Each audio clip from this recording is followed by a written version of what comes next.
Welcome. At the end of a week that reminded us to be ever vigilant about the dangers of government overreaching its authority, whether by the long arm of the IRS or the Justice Department, let's pause to think about another threat from too much private power over public policy. All too often, instead of acting as a brake, government becomes the enabler of corporate power and greed, undermining the very rules and regulations intended to keep us safe. Think of inadequate inspections of food and those infections which kill 3,000 Americans each year and make many millions sick. Think of the 85,000 industrial chemicals available today. Only a handful have been tested for safety. Think of the explosion of perhaps as much as 500,000 pounds of ammonium nitrate in that Texas fertilizer plant. People can die when government winks at bad corporate practices. As long as there are insufficient checks and balances on big business and its powerful lobbies, you and I are at their mercy, which is why their ability to buy off public officials is an assault on democracy and a threat to our lives and health. Keep that in mind as I introduce you to David Rosner and Gerald Markowitz. Some years ago, their book, Deceit and Denial, told how the chemical industry tried to conceal the truth about untested and unregulated chemicals in our food, water, and air. 20 companies responded with a vicious campaign to smear their reputations. That proved hard to do, actually impossible. Gerald Markowitz is a distinguished professor of history at both John Jay College of Criminal Justice and the City University of New York's Graduate Center. David Rosner is co-director of the Center for the History and Ethics of Public Health at Columbia University, where he also teaches science and history. This is their new book, which revisits a chemical menace you might have thought was behind us, but isn't. Lead Wars, the politics of science and the fate of America's children. Gerald Markowitz, David Rosner, welcome. Thank you. Thank you. Your book concludes that after all these years, lead is still a problem. Absolutely. In some ways, the story of lead is a great success. We've reduced the amount of lead in children's blood, and we've gotten lead out of gasoline, and we've gotten lead out of paint. But there are still children who have too much lead in their blood, and it is endangering their life chances, endangering their futures. Does it kill? It doesn't kill anymore. It used to send kids into convulsions, into comas, and into paroxysms, and ultimately killed them up until the 1980s. But we've gotten lead levels down to the point where we're now discovering new, even in some sense, more troubling problems. What's the most important thing you've discovered about lead since we last talked? Well, that what we would once have considered minuscule amounts, lead in children can cause neurological damage, causes behavioral problems, attention deficit disorders, dyslexia. Studies show that children who are exposed in utero can have permanent neurological changes that put them at risk later in life for learning disabilities that lead to failure in school and IQ loss. There are a whole series of problems that we never even thought about in the old days, so to speak. It's shocking that we know that children can be prevented from any kind of lead poisoning if they live in a home that is lead-free. And this is no longer a priority of the country. We still have many homes, millions of homes, that contain lead that are endangering our children. Is it the cost of getting rid of the lead from homes that are already established and we're living in? Is that the main barrier? For some it is, but the history of public health, and that's what we are, historians, is rife with examples of decisions that are very costly that we decided are necessary for the population as a whole.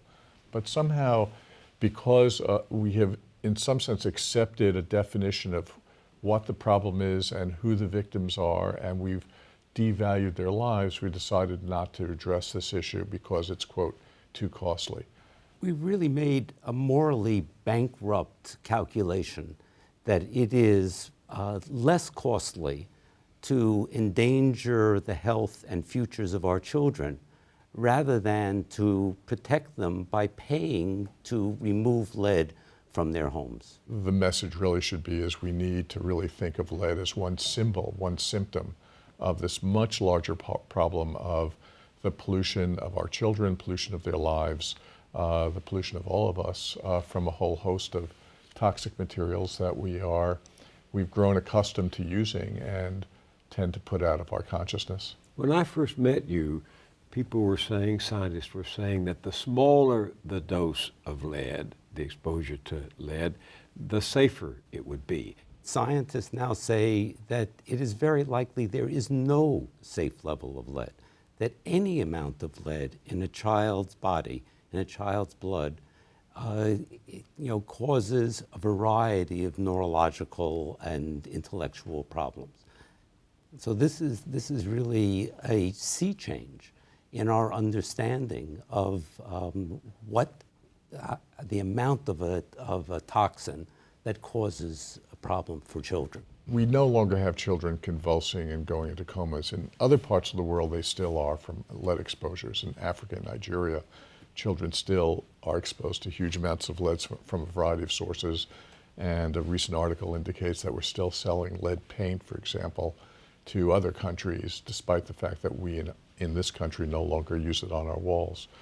But if you look at where lead poisoning is most prevalent, when you look at the communities that are most affected by lead, they're usually communities, poor communities, working class communities, parts of the cities that are more run down, because the lead that is dangerous is the lead that comes off of walls of old buildings, and walls of old buildings that are not maintained give off more lead than walls of old buildings that have been recently renovated. It's hard to believe how much lead there is in an old home. I mean, we often think of paint as just a lot of liquid with a little bit of color. But in fact, when you looked at lead paint and you lifted it in your grandfather's garage or, my grandfather's garage, it was very, very heavy. And that's because in that can of paint, there was 15 pounds of lead. Wow. And that was being painted on walls, 3 coats on each wall, every 5 to 10 years, whatever the renovation took. We were putting literally hundreds and hundreds of pounds of lead, a deadly toxin at that point that a small fingernail's worth could actually cause convulsions, into the child's environment. Well, there were ads actually promoting lead paint as the right paint for your home. They said that lead paint was a friend of the child and that it could be spread on any surface and it could be fun to do. And they show these ads in which children are painting their toys, painting their cabinets, painting their walls, painting their furniture with a poison. At the same time, when all these cases are appearing in the medical press about lead-poisoned children, at the same time when in their own internal documents they're saying, we have these examples, we're being attacked because children and babies are getting poisoned by lead on their cribs.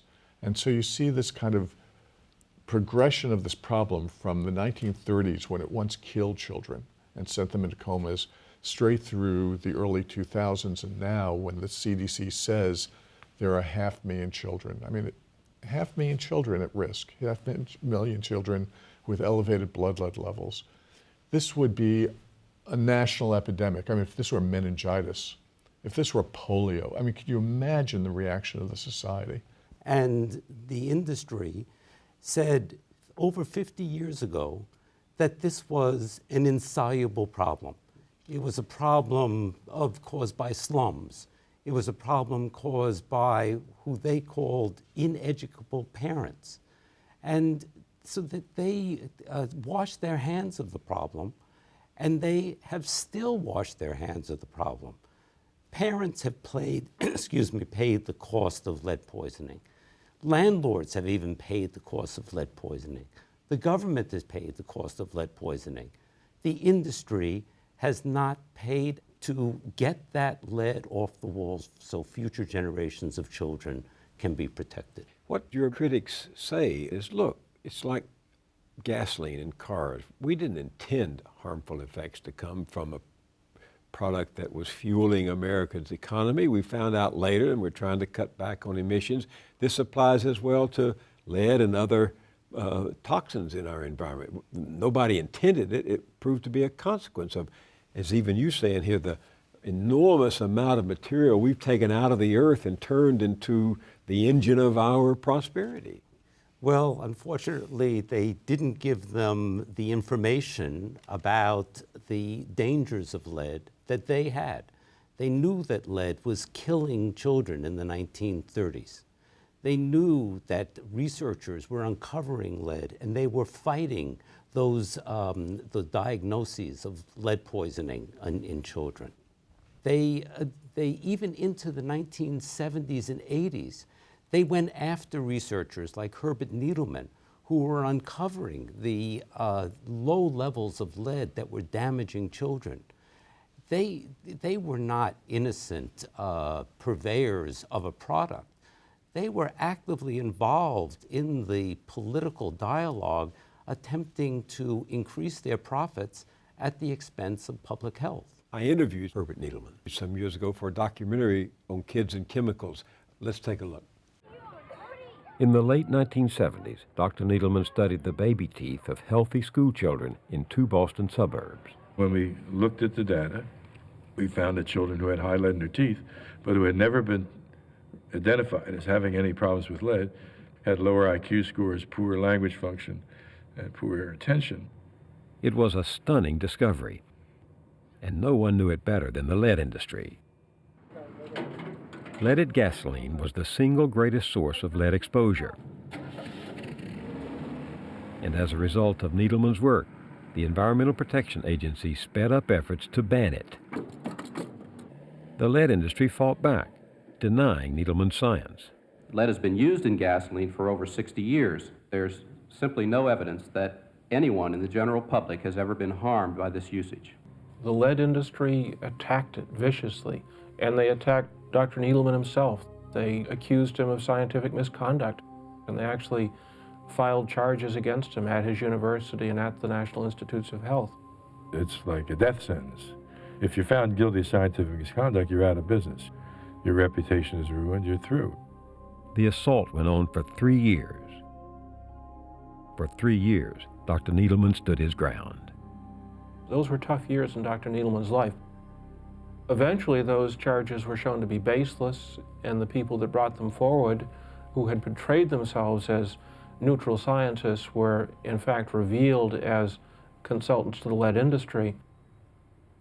It took several years for the truth to out, but he triumphed. I knew I was right. I mean, I knew that the work was good. I knew that my colleagues who worked with me on it were honest people. But I realized that science is not always the polite intellectual activity that it appears to be, that environmental science sometimes becomes something closer to warfare. So that's why you call this Lead Wars, I assume. That's right. Yes. That's where the title comes from. This is one of the tactics of this industry, of these industries, to essentially control the regulators, to find ways of both undermining, in Herb Needleman's case, the integrity or the scientific integrity of the researcher by trying to attack his personality or his research, his data, but also trying to find ways of getting the regulatory agencies in government to see anyone who in any way cast doubt on their product as biased as opposed to a neutral observer. But it wasn't only lead. The more industries we look at, the more like other industries the lead story is. How so? Well, you look at the asbestos story. Our homes are still, covered with asbestos. It's in old homes, it's on the shingles that, we use. It's in the floor coverings, the vinyl that we use. It's on the roofs. It's on our older boilers still. But when you look at the history of asbestos, the knowledge about that product goes back literally decades and decades and decades. And then you look at the silica industry, when you look at the vinyl chloride industry, when you look at the PCB story, the same unfolding of, what can you say but corporate greed. And in addition to the corporate greed, there is their war on science, the attacks on global warming. There's a war on bisphenol A, which is in a wide variety of products. It is virtually in every human being in the United States. What is it? It is basically an ingredient in plastic that is in the linings of cans. It's even in the receipts that we get every day from a clerk at a store, the credit card receipt. And we take that, and that has bisphenol A on it, and we end up absorbing that. There's been a tremendous amount of research that shows that it is an endocrine disruptor, that it causes a disruption of the endocrine system that can affect reproduction, that can affect development of the fetus. But it's also a carcinogen. And so this is a real problem that the industry has been fighting to cast doubt on really amazing science that has been done by a wide variety of people. Just this April, California's Environmental Protection Agency put it on its toxins list. The American Chemistry Council is suing California to keep this off of that list of dangerous substances.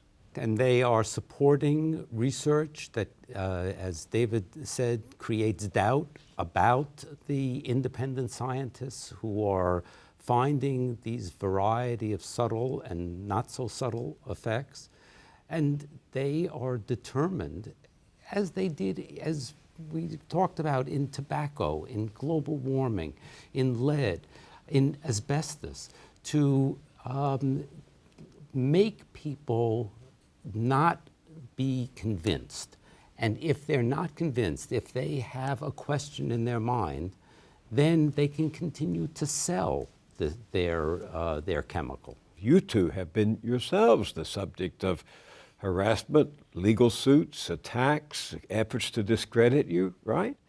Absolutely. There was an article in a legal journal that kind of warned us about what was going to happen. It talked about the title of our book, Which was Deadly Dust. Which was called Deadly Dust. And it said, we could let Rosner and Markowitz play by themselves in their own little play yard of historians, but their book has appeared in lawsuits against the industry, and it has become the dominant narrative, or it's becoming the dominant narrative of how silicosis is understood. Therefore, we have to do something about them. They didn't quite say it in those words, but that was the implication. Well, they said, be an academic and talk only to academics. But when you talk to the public, that's dangerous. And then very shortly afterwards, we found, to see in denial, the next book we did came under enormous attack. They actually subpoenaed the press. They subpoenaed the foundation that supported us, the Milbank Foundation. They subpoenaed the peer reviewers of the book for a university press. And then they hired a historian to call us unethical, lousy historians, to attack minor footnotes in the book that weren't wrong, but he claimed you were wrong. It was quite an attack. And I think the biggest thing they do, though, is try to introduce doubt. One of the issues that they constantly are raising is you don't have definitive proof that in 60 years, for example, children might develop cancer from exposure to bisphenol A, right? You don't have the long-term studies that we think are really essential. But you introduce doubt about the data, and then you find other people to introduce studies that raise questions about it. So you introduce, it's really the production of uncertainty. Produce uncertainty about the issue, and we as an industry have no obligation to prevent disease. And it's completely antithetical to everything in public health, because public health is supposed to be about preventing disease, and you always work on imperfect data. You never have the long-term 60-year study that tells you you're going to have damage 60 years from now. So that's one of the tactics, is just to keep saying there's a question, there's a question.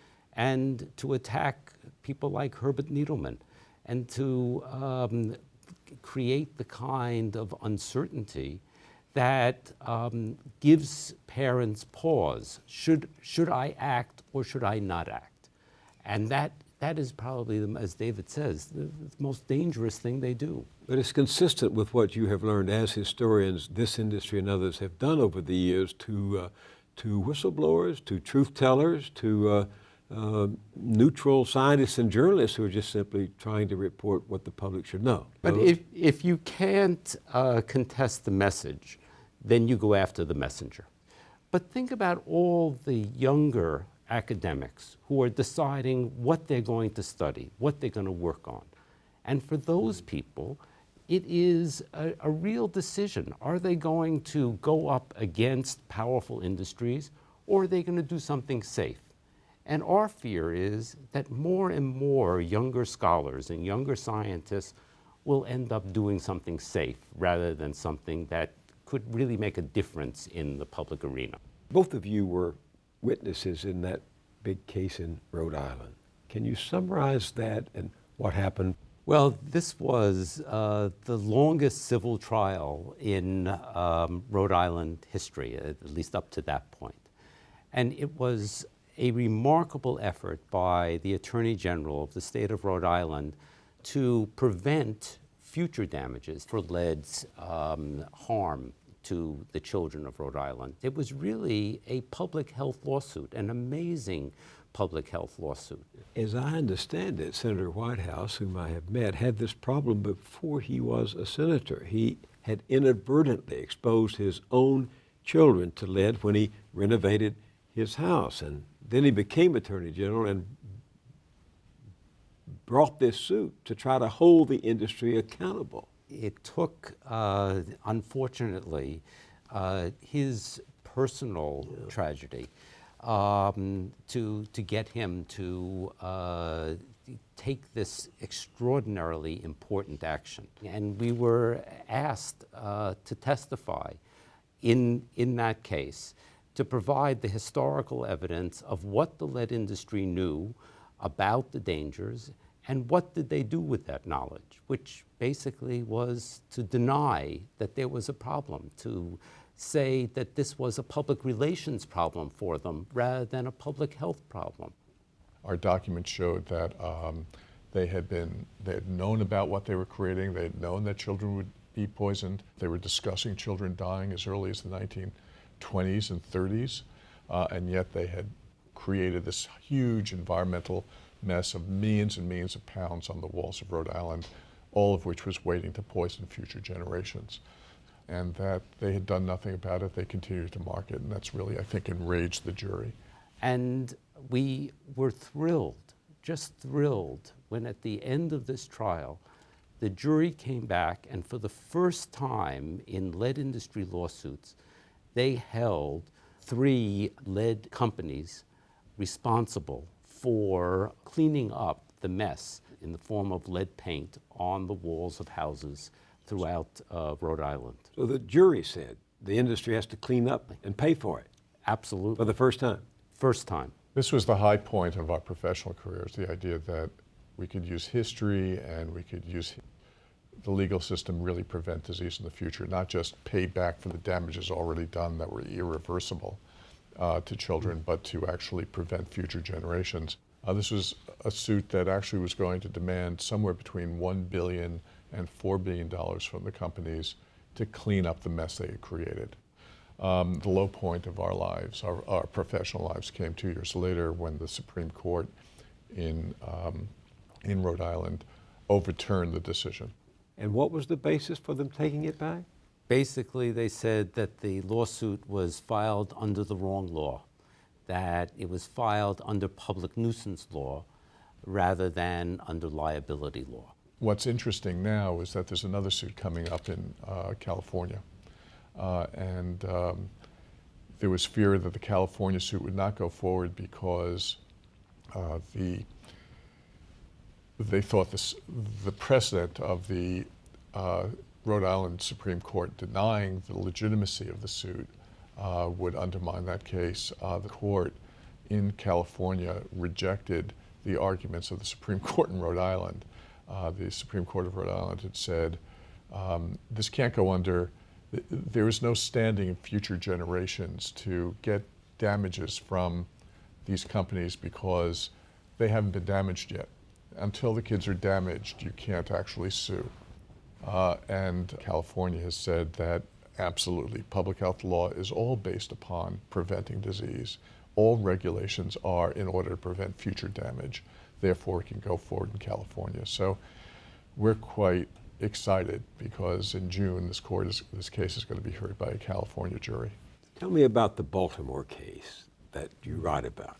In the 1980s, researchers at Hopkins wanted to find a way of remedying the conditions of Baltimore's housing, in which lead was all over the place. And they were trying to find a way of doing it cheaply. So what they did is they set up 3 kinds of housing, one of which had been renovated to $1,650 worth of renovation, another to $3,500, and the last to $7,000 worth of renovation. And then they recruited mothers, young mothers with children between the ages of 6 months to 5 years to live in these different houses, knowing that each house had lead exposures, but that if they could find which was the cheapest and which was the most effective way of lowering the blood lead level, not actually eliminating lead, but lowering it a little bit. And perhaps the most troubling part of the experiment was that we've seen the consent forms. And the consent forms do not tell parents that living in these homes may cause their children to be lead poisoned. And as a result, they ended up exposing 100 kids to less than fully abated homes, expecting that most of those blood lead levels of those children would go down. And in fact, for most of the children, their blood lead levels did go down, but some of the children, their blood lead levels went up. What the court said is they were using children as human guinea pigs, as canaries in the mine, so to speak. They were using them to measure the effectiveness of each one of their methods of abating lead. You know, this is young women, single mothers by and large, with children, young children. Overwhelmingly African American. And this is one of the most prestigious medical institutions in the country, Johns Hopkins. Weren't they trying to figure out how little could be spent to protect children in the short term? And wasn't that the wrong question altogether? Don't we need to solve these problems for the long run? Absolutely, and the lead researchers understood that the only way to solve the problem of lead poisoning in children was to get rid of all the lead from the walls, but they didn't think that there would be the political will to do that. Why don't we have that political will? Basically, the industry has bought that political system. For the past 40 years, really, we've been living under this set of assumptions about the scarcity in our society, how we can't afford anything and how government can't do anything. Government is the problem, not the answer. That's diametrically opposed to virtually all principles, of course, of public health, which sees government as something that really could do something good. But we've been taught over and over again that it's too expensive and government is the problem, and therefore we're incapacitated. With millions, billions of dollars at stake in profits, aren't they following a kind of logic of capitalism? They absolutely are following a logic of capitalism.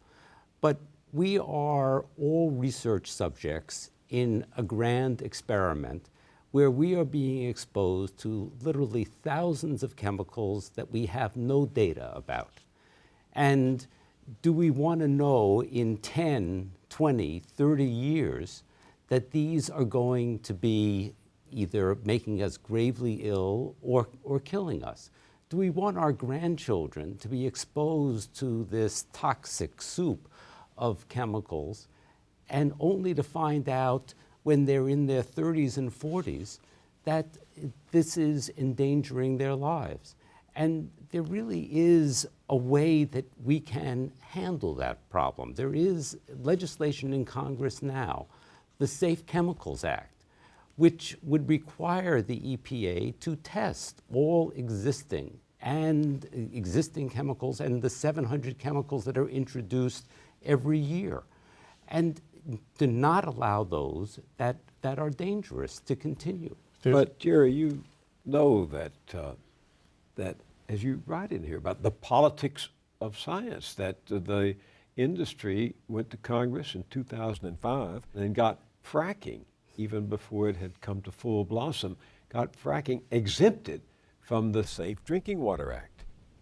And you think, and you have hope for any kind of legislation such as you just described? Well, I have hope that there were actually 29 senators who are willing to co-sponsor this piece of legislation. But no, I don't have hope that it's going to pass. I think only if environmental groups all around the country, and there are hundreds of environmental groups all around the country, really mobilized a mass movement to demand that Congress protect our health. We really care about our health, but we are not doing the political mobilizing that is necessary in order to put that caring about health into legislative action. So how is the politics of science affecting the fate of America's children? You know, in our lifetime, we have seen the abandonment of the commitment to try to help those who are most vulnerable in our society. And instead of that commitment today, we ask, how much does it cost? And by that, we mean, how many dollars does it cost? We don't ask, what does it cost in terms of the health of our children? What does it cost in terms of the futures of our children and of our society? The book is Lead Wars, The Politics of Science and the Fate of America's Children. Gerald Markowitz and David Rosner, thank you for being with me, and thank you for what you do. Thank you so much, Bill. Thank you.